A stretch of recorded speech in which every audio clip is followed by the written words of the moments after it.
Võru, kuhu see kustma, kuhu see slepe läheb? Liigub ta kuskil üles?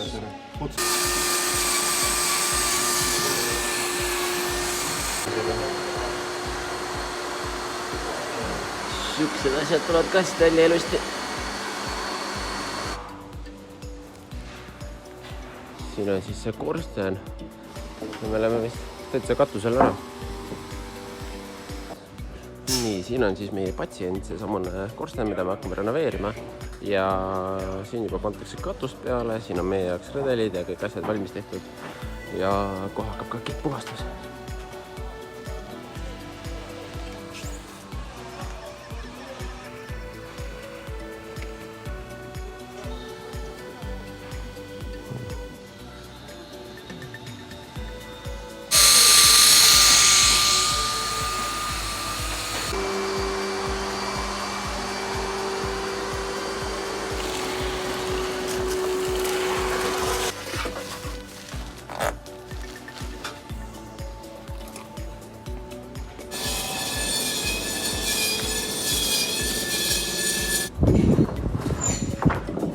Nii, siis saime suurema osa nüüd vajalikest asjadest üles saadetud ja nüüd hakkab siin all segu tegema.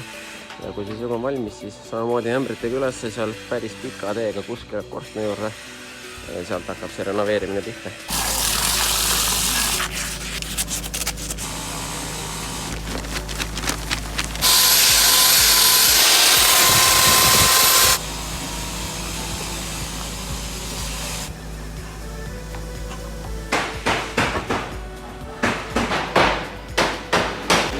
Nii siis, segu on siia üles toodud.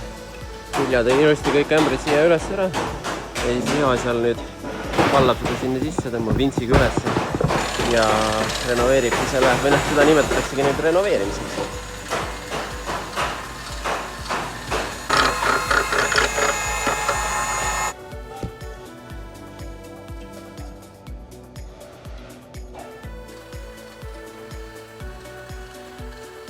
Nii siis näeb see renoveerimine välja, ehk siis sellise õhupalliga me tõmbame selle välja sealt.